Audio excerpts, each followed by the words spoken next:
lot of existential crisis recently about what to do with my life.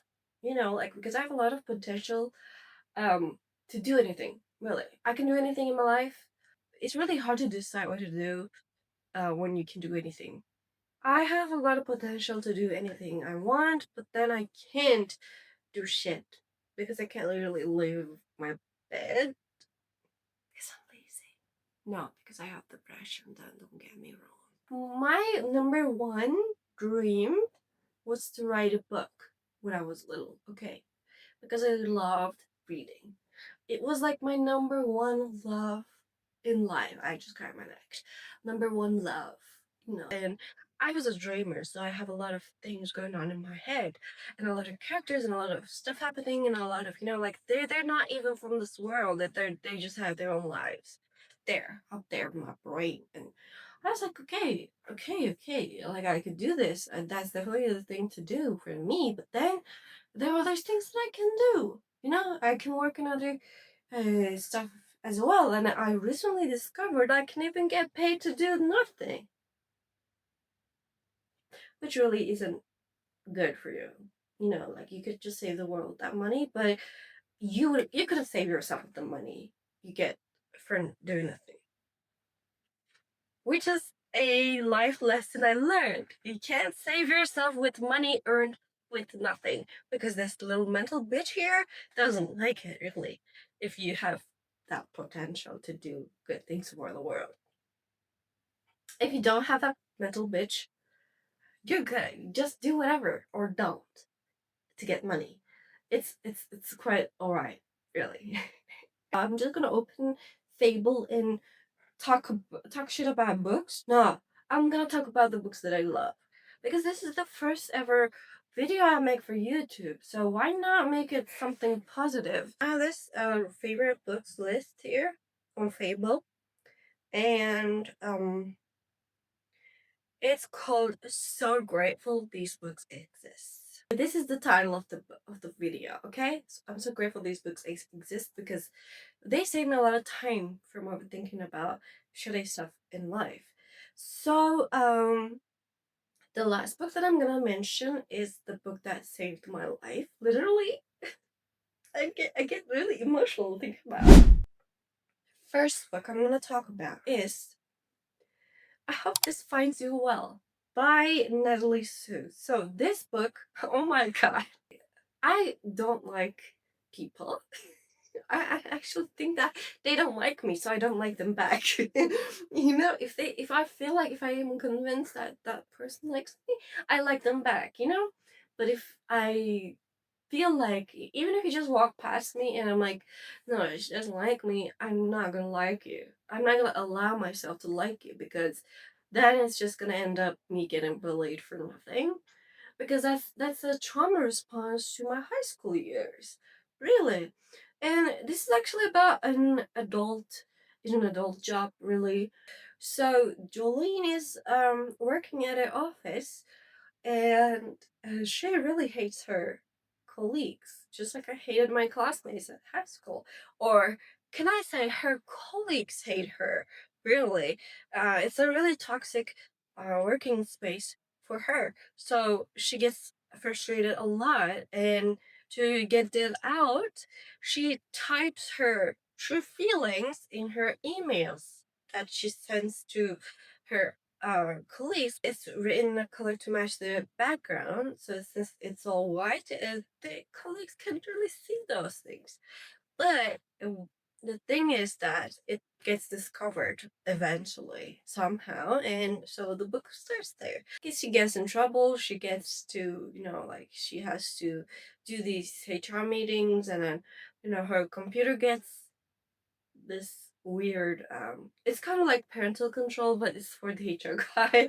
I really don't know the technology behind it. It doesn't work anyways because it somehow forwards all of the other emails to her computer so she can basically read all of the other communications, private emails, private messages, everything happening in others' computers. If it happened to me, I would be crashing that email app and read every single fucking thing. And she also does that. Although she's like considering that too, she ends up doing it because we all would. I just love how I relate to Jolene, even though I've never really worked at an office like that, or I've really never had a serious job in my life. So, but I've been in a place where I had to be with that is filled with people that I think hate me. So yeah, of course, if that happened to me, I would be crashing that email app and read everything there. No, you would too. Don't really, like you would too, and I know that you would too. I just want to read more books like this. I still wanted this book to not end. And then there's this book that I read, I think in high school. I think in even ninth grade. It could be ninth grade, yes. And it's Cinder by Marisol Mayer. I know a lot of people here have heard about it or read it, or like it's just what I think. Like it's famous for a reason. Cinder really made me love books even more. Like I kind of fell in love all over again with books.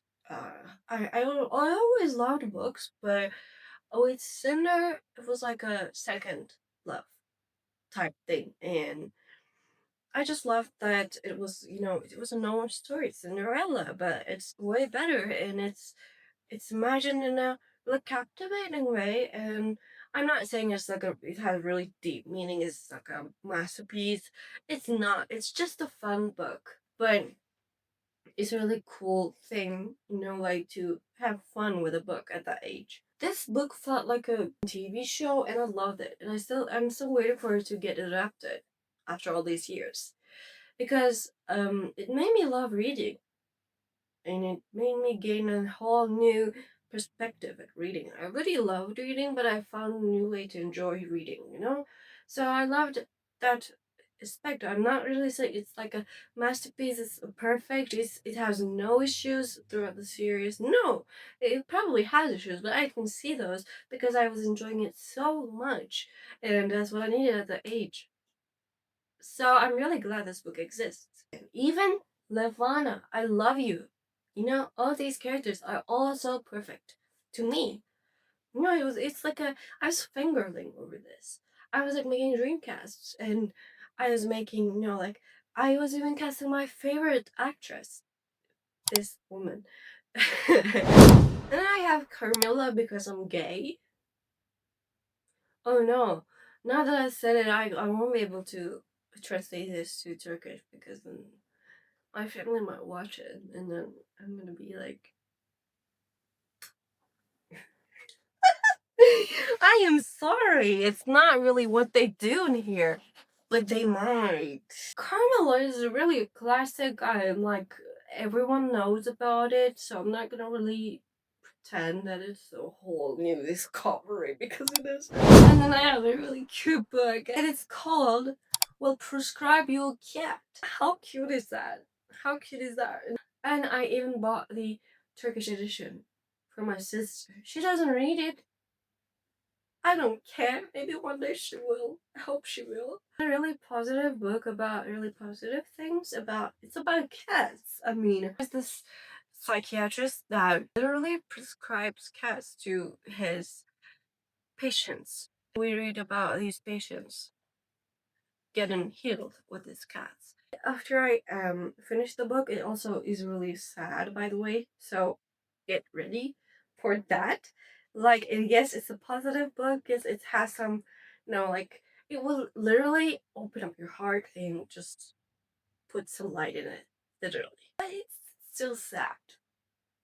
There's still some sadness in there. So I just finished the book and I was like, I went and hugged my cat, even though she doesn't like hugs. She literally beats the shit out of me, but I still hugged her and kissed her and just had to because after that book, I was like, I'm gonna hug every single cat on this world.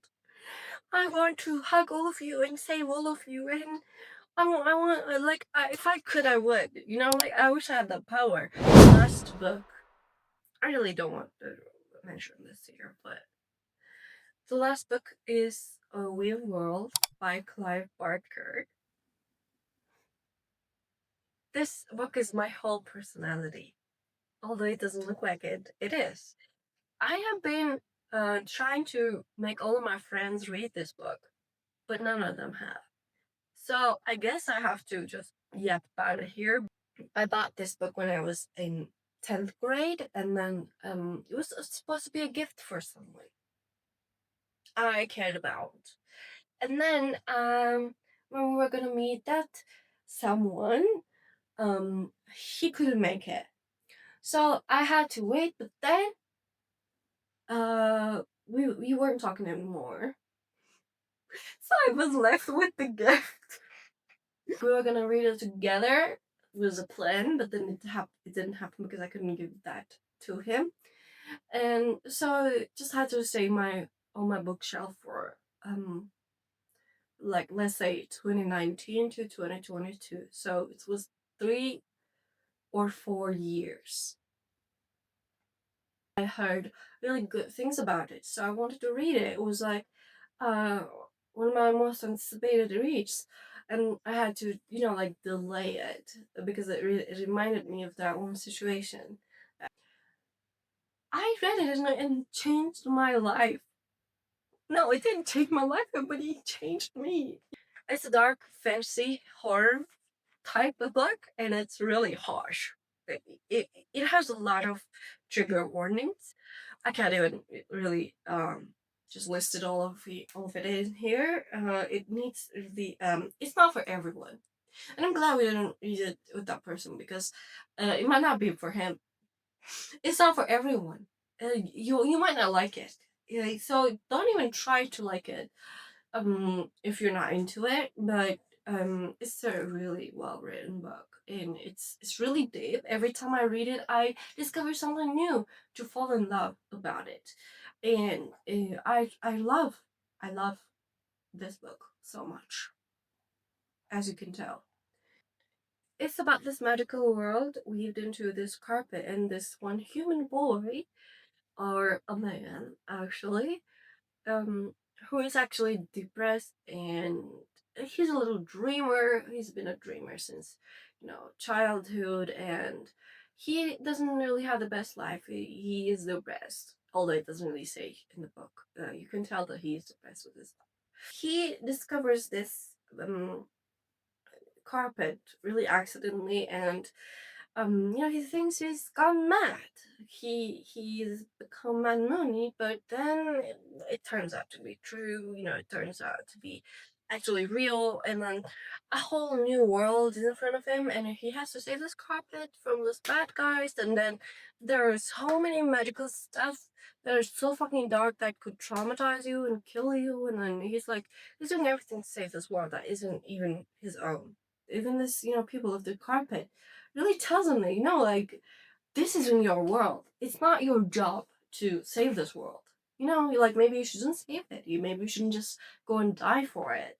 It's not your world. You're not one of us. But he still goes for it. He still goes for it, to save them, basically. So that I feel like I'm in this life. I'm looking for my real world. I'm looking for my carpet.